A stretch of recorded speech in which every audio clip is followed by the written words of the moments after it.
Encore un tout petit bout de chemin, encore moyen de s'embraser. Je sais pas de quoi sera fait demain, sûrement qu'il sera ombragé. Je passe que pour un gueudin qui fait pas trop son âge et on devient ce que l'on peut. Bonjour à tous et bienvenue sur ma chaîne Tout faire soi-même. Aujourd'hui on va regarder comment ouvrir une porte d'entrée avec un ustensile de cuisine. La vidéo que je vous avais promis avec l'ouverture de la fenêtre avec le paquet de céréales, j'ai pas pu la faire malheureusement parce que je devais me rendre dans un lieu et du coup j'ai pas pu, mais ça va arriver très vite. Pour les plus vieux abonnés, c'était une vidéo qui était déjà sur la chaîne, je l'avais supprimée et du coup j'ai décidé de vous la remettre en attendant la prochaine. On va se servir d'un couteau de cuisine, donc j'ai choisi cet objet puisque c'est un objet qu'on a tous chez soi, et une clé Allen. Donc en fait c'est une clé Allen qui est fournie dans les meubles en kit qu'on nous vend. Moi je l'ai récupérée et je vais vous montrer les modifications qu'on va apporter au couteau et à la clé Allen. Allez, c'est parti.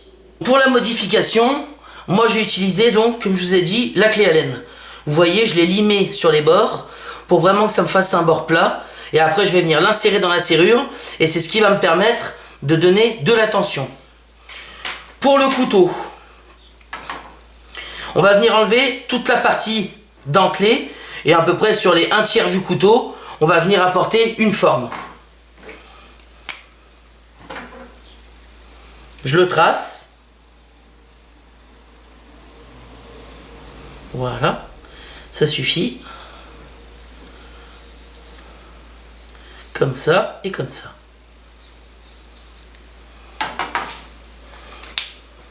Je vais y couper à l'aide d'une meuleuse. Si vous n'avez pas de meuleuse, vous pouvez vous servir d'une Dremel.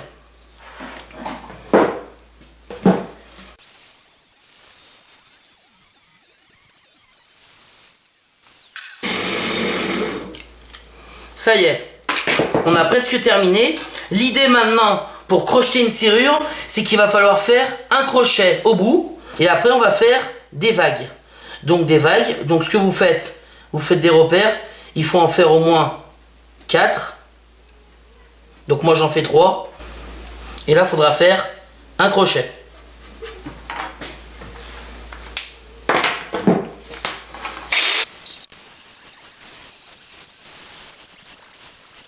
À quoi ça va ressembler à l'aide de votre Dremel si vous en avez une, ou sinon vous continuez à y affiner à la disqueuse. On va venir essayer d'arrondir un petit peu.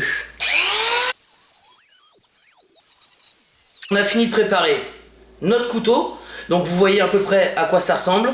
On a bien le crochet qui est au bout pour venir gratter les goupilles, et après on a, bon alors c'est pas vraiment des vagues, mais voilà, on a des décalages entre des crochets pour pouvoir vraiment venir gratter nos goupilles. Moi j'en ai fait un autre, il n'y a pas vraiment de schéma à respecter, je vous en montre un autre que j'avais fait un peu plus petit.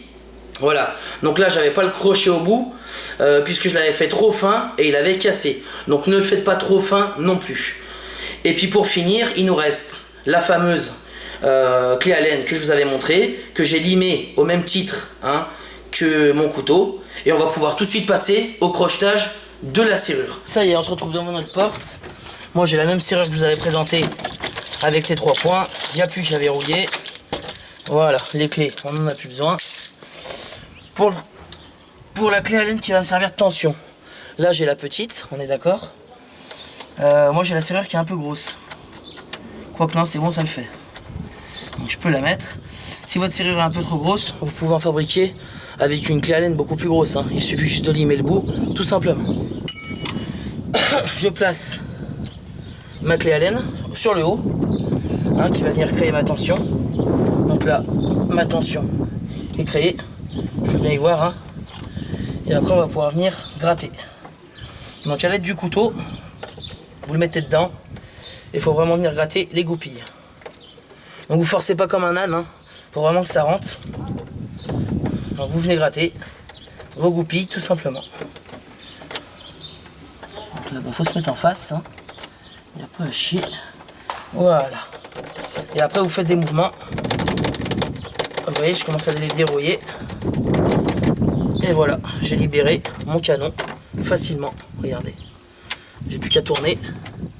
Et ça y est. J'ai réussi à ouvrir ma porte. Voilà, pour crocheter une serrure, il faut vraiment être patient, il faut pas s'acharner ou s'énerver. Le but c'est pas de casser l'outil dans le cylindre, il faut vraiment prendre son temps. Là ça a été très rapide, mais bon, sur d'autres cylindres, ça peut être plus long. Mais vous y arriverez toujours, puisqu'à force de gratter les goupilles et de venir appliquer la tension, vous finirez par les déverrouiller. Bon, vous voyez avec quelle simplicité on a réussi à crocheter la serrure de ma porte d'entrée. Je sais déjà ce que vous allez me dire. Vous allez me dire, oui, mais ta serrure, c'est de la merde.